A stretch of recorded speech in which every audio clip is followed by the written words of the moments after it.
A question I often get is, how long should I try to focus? And the ideal duration is about 90 minutes. Not exactly 90 minutes, but we can reliably say 90 minutes or less. The first 5 to 10 minutes of that 90 minutes are a transition time. It's like the warm-up for focus. The fact that occasionally our focus will flicker. It will jump out of focus, and then a big part of being able to focus is to go back to focusing. The key is to be able to shift it back and to narrow it once again, and that's an active process. So much so that it requires a lot of metabolic energy. Your brain is the chief consumer of metabolic energy. So understand that at the end of 90 minutes, or maybe even after 45 minutes, you might feel rather tired or even exhausted. And it's very important that after a bout of focus, that you take at least 10 minutes and ideally as long as 30 minutes and go through what I call deliberate defocus. You really want to focus on somewhat menial tasks or things that really don't require a ton of your concentration.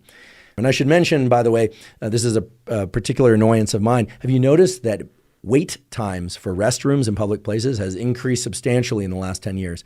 It's because people are on their phones in the bathroom. So you're doing yourself and everybody else a favor by staying off your phone in the restroom, staying off your phone while walking down the hall.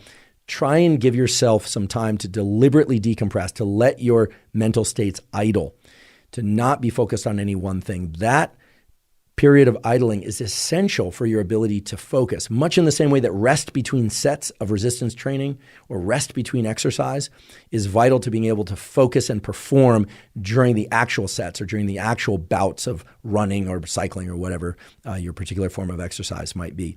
So deliberate decompression is key. And I know this is hard because we're all being drawn in by the incredible, rich array of sensory information available on our phones and other devices.